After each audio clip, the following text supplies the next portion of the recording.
আজকে কথা বলবো স্কেল লেন্থ আর হচ্ছে ইন্টোনেশন নিয়ে। সেটা হচ্ছে আমার কাজ যারা যারা দেখেছো বা যারা যারা পছন্দ করো তারা তারা জানো যে আমি ইন্টোনেশনটা মোটামুটি চেষ্টা করি ঠিকঠাক করে করার, এবং সেটা প্রপারলি যাতে 440-তে হয় সেই জায়গাটাতে। এবার প্রথমে হচ্ছে ইন্টোনেশনটার ব্যাপারটা আগে বলে নিই। আইবেনিস বা কোনো একটা কোম্পানি ইতিমধ্যে লঞ্চ করেছে যে ট্রু ইন্টোনেশন, এবং তারা সেই ট্রু ইন্টোনেশন করার জন্য ফ্রেডগুলোকে ব্যাকাচ্ছে। তো ফ্রেডগুলো ব্যাকানোর প্রয়োজন হয় না। আমি একটা জিনিস দেখাই, এই যে আমাদের যে ব্রিজে যে এই যে ডিসপ্লেসমেন্ট যেটা যে থাকে, এই দুটো জায়গায় যে দেখা যাচ্ছে যে ডিসপ্লেসমেন্ট, হ্যাঁ আশা করি আমি বোঝাতে পারছি। তো এই যে ডিসপ্লেসমেন্টগুলো, এটা দিয়ে ওই ফ্রেড ব্যাকাটার জায়গাটাকে পূরণ করা সম্ভব, এবং সেটা আমার যন্ত্রের ক্ষেত্রে আমার অ্যাডজাস্টমেন্টগুলো আরও বেশি থাকে এবং ফাইন করা যায়।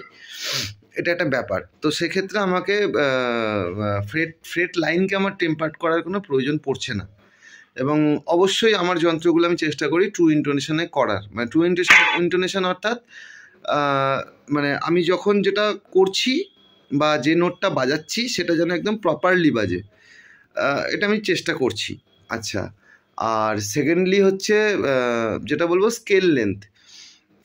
মানে যারা কাস্টম যন্ত্র বানাতে চাইছো বা যাদের কাছে কোনো রকম যন্ত্র আছে, যারা মনে করছো ফ্রেড বসাবে, হ্যাঁ তারা ভাববার কোনো প্রয়োজন নেই। আমি 1 ইঞ্চি থেকে 100 ইঞ্চি, ঠিক আছে, মানে তোমার যন্ত্র যদি 1 ইঞ্চির যন্ত্র হয় তাহলেও আমি তাতে ফ্রেড বসিয়ে দিতে পারবো এবং প্রপার ইন্টোনেশনে।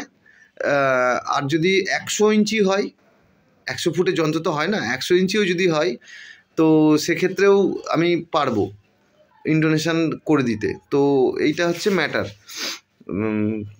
এবং সেটা একদম মানে আশা করছি নিখুঁতই হবে, কারণ আমি তো নিজের কথা নিজে তো বলতে পারি না, এরকমভাবে বলাটা উচিত নয়।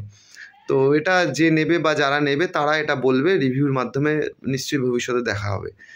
তো যাই হোক, এটা ইনফরমেশনটা আমার দেওয়ার দরকার ছিল।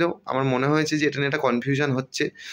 তো সেক্ষেত্রে এবং কোন যন্ত্রে মানে ফ্রেটলেস এবং ফ্রেট দেওয়া, এটা ম্যাটার করছে না, ঠিক আছে। মানে যে কোনো ফ্রেটের যন্ত্রকে ফ্রেটলেস করা সম্ভব, যে কোনো ফ্রেটলেস যন্ত্রকে ফ্রেটেড করা সম্ভব।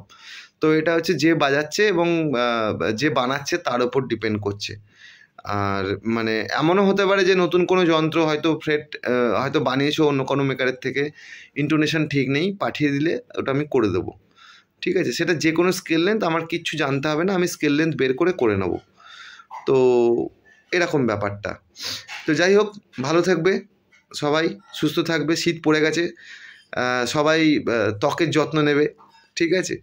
আর তার সাথে সাথে একটু জল খাবে বেশি করে, কারণ শীতকালে ডিহাইড্রেশনটা হয় সাংঘাতিকভাবে। ভালো থেকো। আর খুব সামনেই অলরেডি ডিসেম্বর পড়ে গেছে, বছরের শেষ। একটা পিকনিক করা যায় কি না সেটাই ভাবছি।